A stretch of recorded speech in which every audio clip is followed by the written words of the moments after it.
नमस्कार दोस्तों, स्वागत है आपका। आज की जो कहानी है वो जिस किताब से ली गई है उसका नाम है मिरेकल हैपन्स। ये जिस इंसान की कहानी है, ये कहानी बयां तो की है उसका नाम है रेमंड विल्सन। और जिसकी ये कहानी है, मतलब ये जिसके अनुभव है, रेमंड ने दूसरे के अनुभव कहे हैं और उसका नाम है निखिल। आप समझ सकते हैं कि एक हिंदुस्तानी है, उसने अपने अनुभव कहे। क्या हुआ था दोस्तों, रेमंड ने और निखिल ने डॉक्टर बायनविच जी का जो ग्रुप का सेशन होता है पास्ट लाइफ रिग्रेशन का, उसमें भाग लिया था। और क्या हुआ दोस्तों, वहाँ पर बहुत सारे लोगों को नए नए अनुभव आ रहे थे और ये तकरीबन 6 से 7 दिन का ये कार्यक्रम उनका चलता था। 6 से 7 दिन वो अलग अलग जगह से लोग आते थे। तो जो रेमंड है उसको भी बहुत सारे अनुभव आए, उसको भी अपने पास्ट लाइफ वगैरह याद आई।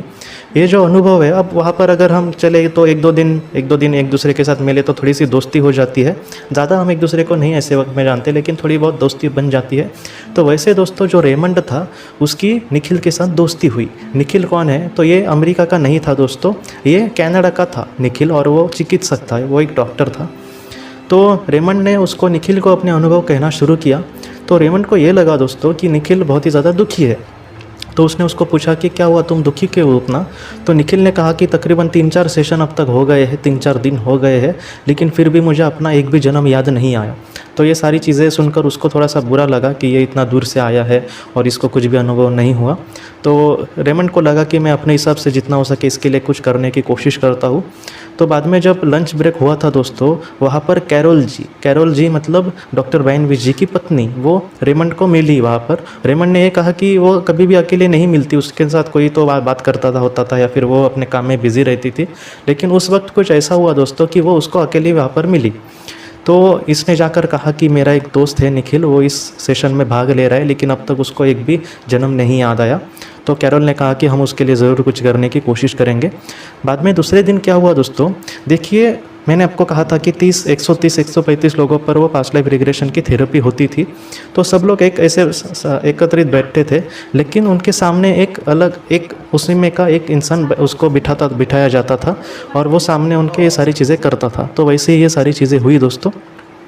तो जो सामने बैठा था इंसान, तो उसके लिए कैरोल ने आज निखिल का चुनाव किया। तो कैरोल ने कहा कि आप वहाँ पर बैठिए। जो सामने बैठता है इंसान, उसका जो कंसंट्रेशन है वो थोड़ा सा ज़्यादा लग सकता है वहाँ पर, तो इसके लिए वहाँ पर उसको बिठाया और कहा गया कि तुम जितना हो सके रिलीफ फील करो और तुम पर ये सारी चीज़ें होगी। तो इस बार क्या हुआ कि थोड़ा सा वो बहुत ही अंदर, मतलब उसका जो अंतर्मन है वो बहुत ही ज़्यादा जागरूक हुआ निखिल का, और निखिल को अपना जन्म याद आया। ये जो जन्म था, निखिल ने जो अपने आप को देखा वो प्राचीन भारत में। आप समझ सकते हैं कि वो एक भारत से ही जुड़ा वो होगा और वो भारत के उसके मूल के माता पिता वगैरह होंगे। तो उसको दोस्तों क्या हुआ कि निखिल को एक प्राचीन भारत में एक जन्म याद आया। तो निखिल को जो यादें आई सामने उसके, वो छोटा है और वो गुरुकुल में पढ़ रहा है। मतलब पुराने ज़माने की ये बात है, आपको भी पता होगा गुरुकुल वगैरह उस वक्त होता था। तो दोस्तों क्या हुआ कि उस गुरुकुल में वो पढ़ रहा है और उसने ना छोटी छोटी बातें कही है दोस्तों। मतलब उस गुरुकुल में वो क्या काम करता है, किस तरह से बच्चों को सारे काम करने पड़ते हैं वहाँ पर, और ये सारी चीज़ें रेमंड को बहुत ही नई थी। रेमंड ने ये कहा कि रेमंड देखिए दोस्तों, हमें ये बात भी देखनी होगी कि मैं कभी आपको बहुत बार बोला हूँ कि गुरुकुल की जो शिक्षा है वो कितनी महत्वपूर्ण होती थी उस वक्त, क्योंकि सारे लोगों को वहाँ पर उच्चता नीचता नहीं थी। सारे मतलब जो शिक्षक है, जो गुरु है, उसके शिष्य जो है वो एक समान है, चाहे वो राजा हो या रंक हो। तो इस तरह से ये सारी चीज़ें होती थी। तो रेमंड ने भी ये कहा कि गुरुकुल में उन बच्चों को इस तरह से सुंदर तरीके से शिक्षा दी जाती थी कि भविष्य में कोई भी उनके सामने तकलीफ आए तो वो हार नहीं मानते थे, वो परिस्थिति से लड़ना सीखते थे। तो इस तरह से वो सारी चीज़ें कितनी सुंदर तरीके से वहाँ पर उनको शिक्षा दी जाती थी, और वो उम्र के ऐसे वक्त में दी जाती थी कि जो हमेशा उनको याद आ रहे। तो इस वजह से ये सारी जो गुरुकुल की चीज़ें थी वो सारी बताई निखिल ने।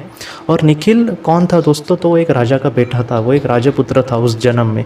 मतलब वो एक बहुत ही बड़े घराने से था, जो राजघराना था। और निखिल ने ये कहा बाद में कि वो गुरुकुल में पढ़ा वगैरह और ठीक से उसकी शिक्षा पूरी हुई और बाद में वो अपने राज्य में चला गया। धीरे धीरे ये राजा का बेटा था तो इसको ही राजा बनाया गया, और उसने अपने राज तिलक की वगैरह सारी बातें घटनाएं बता दी और उसने बहुत सारी बातें कही। उसमें की एक बात मैं आपसे कहता हूँ, कि उसने निखिल ने एक बात बताई कि उसका एक दोस्त था, बहुत ही करीबी दोस्त था, और एक युद्ध में मतलब उस राज्य का किसी के साथ युद्ध हुआ था। तब उस युद्ध में उसने दोस्त ने उसके अपनी जान दी थी क्योंकि वो निखिल को बचा सके, उस राजा को बचा सके। और जब निखिल ने ये देखा कि वो जो उसका दोस्त था जिसने उसके लिए जान दी थी वो कौन था, तो इस जन्म में दोस्तों वो निखिल की पत्नी की बहन थी, मतलब उसकी साली थी इस जन्म में। तो ये संबंध कैसे एक दूसरे के साथ जुड़ते रहते हैं देखिए दोस्तों।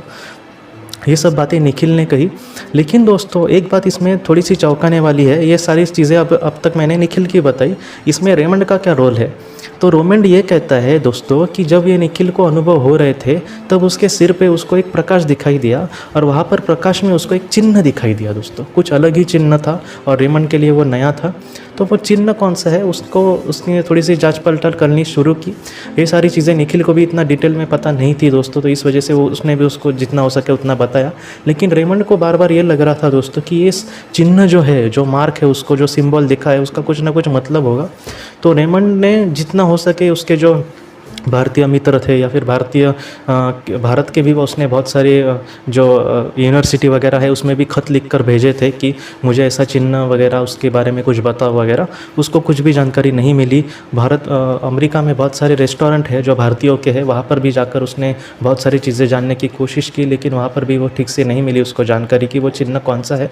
उसके दिमाग में वो कहीं ना कहीं चिन्ह छपा था, और वो जो चिन्ह है वो ड्रॉ करके ऐसे दिखाता था कि ऐसा मैंने चिन्ह देखा है, कृपया अगर आप किसी को पता चले तो आप मुझे बताना। लेकिन रेमंड को किसी भी बारे में उसके बारे में नहीं पता चला। बाद में एक जगह रेमंड घूमने गया था, अमेरिका की ही बात है ये।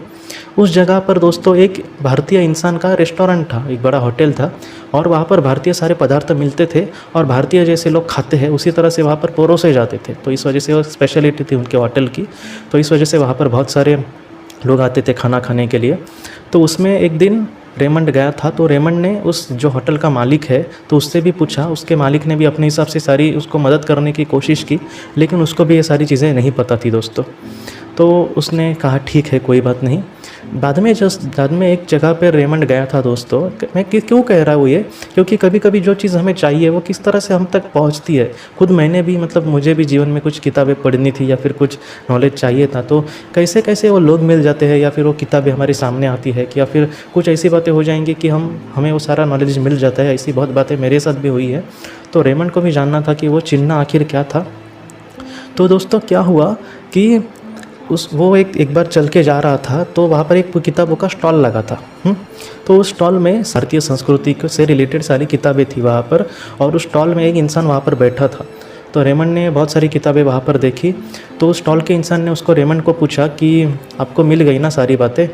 तो रेमंड ने कहा कि हाँ, बाकी को सारी चीज़ें मिल गई है मुझे भारतीय संस्कृति को लेकर, लेकिन उसने ये कहा दोस्तों कि मुझे एक चीज़ चाहिए, वो अब तक मुझे नहीं मिली। तो उस इंसान ने कहा कि कौन सी चीज़। उस इंसान को बहुत सारी जानकारी थी भारतीय संस्कृति को लेकर।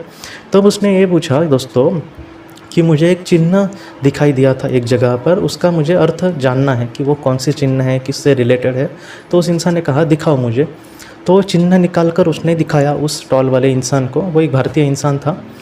तब उस इंसान ने उस चिन्ह को पहचान लिया। उसने कहा कि ये शैव समाज का चिन्ह है, शैव संप्रदाय का। मतलब वो लोग शिव की उपासना करते थे। तो वहाँ का जो राजा था, मतलब निखिल जो राजा था, वो शायद शैव संप्रदाय का एक राजा होगा, और उसके झंडे पर वो चिन्ह लगा हुआ था दोस्तों। तो ये जो चिन्ह था वो उसका चिन्ह था।